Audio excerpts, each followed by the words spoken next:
Let's start question number 4 from exercise 20.1। क्या दिया गया है, बोला गया find the value of q where q equal to लिखा गया था 8b upon root h into integration of 0 to h h minus h root small h into d h लिखा गया है। तो देखो अगर मैं बात करूँ इसके बारे में, तो क्यू का वैल्यू पूछा गया था, मतलब क्यू जो है वो कुछ भी नहीं है, मतलब क्यू जो दिया गया है that is the integration of 8b divided by root capital h into integration of 0 to capital h 0 to लिखा गया था आपका कैपिटल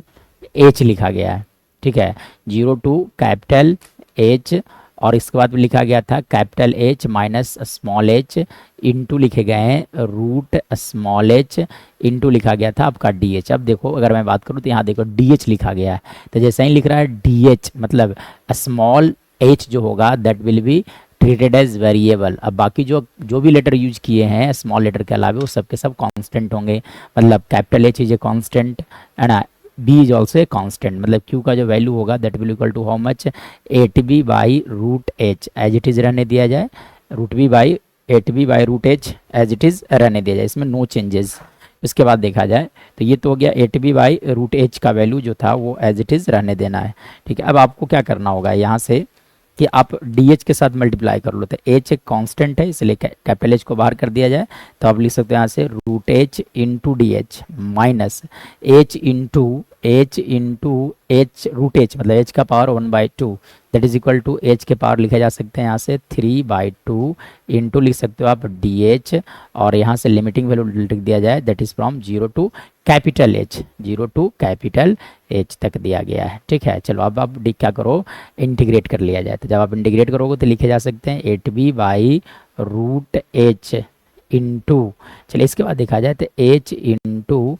रूट एच का अब देखो यहाँ से integration x to the power n d x जब भी रहते हैं तो इसका इंटीग्रेशन लिखा जाता है x to the power n plus 1 divided by लिखे जाते हैं एन प्लस 1 प्लस सी होता है, मतलब using this relation we can write here as h के पावर 1/2 प्लस 1 मतलब एच इज इक्वल टू 3/2 और यहाँ से भी लिख सकते हो आप 3/2 माइनस एच के पावर लिखे जा सकते हैं यहाँ से 5/2 डिवाइडेड बाई यहाँ से आप लिख सकते हो 5/2 और लिमिटिंग वैल्यू 0 से h। चलिए अब आपको क्या करना पड़ेगा कि h स्मॉल h के जगह पर कैपिटल h रख दिया जाए, मतलब आप जब रखोगे तो वैल्यू लिखे जा सकते हैं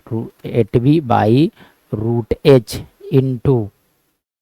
एच, देखो अब ये रेसिप्रोकल हो जाएंगे, तो रेसिप्रोकल हो जाएंगे तो लिखे जा सकते हैं 2/3 और यहाँ से लिख सकते हो h इंटू एच के पावर लिखे जा सकते हैं यहाँ से h के पावर, देखो यहाँ पे एच के पावर लिखा गया था एक्चुअली में 3/2, तो 3/2 एज इट इज रहने दिया जाए, 2/5 एज इट इज लिख दिया जाए और कैपिटल एच जब रखोगे आप तो एच के पावर लिखा जा सकते हैं 5/2। लोअर लिमिट रखने से फ़ायदा है नहीं क्योंकि इसका वैल्यू 0 आने वाला है, ठीक है। यानी कि देखो अब एच इंटू एच का पावर 3/2 दोनों को मल्टीप्लाई किया जाएगा तो लिखे जा सकते हैं एच के पावर 5/2, मतलब एच के पावर 5/2 जो है वो दोनों तरह से कॉमन है, इसलिए एच के पावर 5/2 को सबसे पहले तो कॉमन ले लिया जाए, ठीक है। तो h के पावर 5/2 क्या करना है कॉमन लेना है, देखा जाए तो हमने क्या किया 8b अपॉन एच, एच का मतलब रूट एच मतलब एच के पावर 1/2 इंटू एच के पावर 5/2 आप कॉमन ले लो, ठीक है। तो यहाँ से लिखे जा सकते हैं 2/3 माइनस 2/5 माइनस 0 लिखने से कोई फ़ायदा है नहीं। चलिए अब देखिए h का पावर 5/2 में से 1/2 सब्ट्रैक्ट आप करोगे तो वैल्यू लिखे जा सकते हैं h का 5 माइनस 1 डिवाइडेड बाई 2, मतलब यहाँ से लिखे जा सकते हैं h स्क्वायर, तब आप लिख सकते हो लिखा जा सकता है 8b into capital H square into, चलिए यहाँ से एलसीएम ले लो आप, तो 15 एलसीएम कितने आ गए 15 और यहाँ से आप लिख सकते हो 10 minus 6 that is equal to how much 4 into 8 that is equal to 32/15 b into लिखे जा सकते हैं h square. This is our right answer.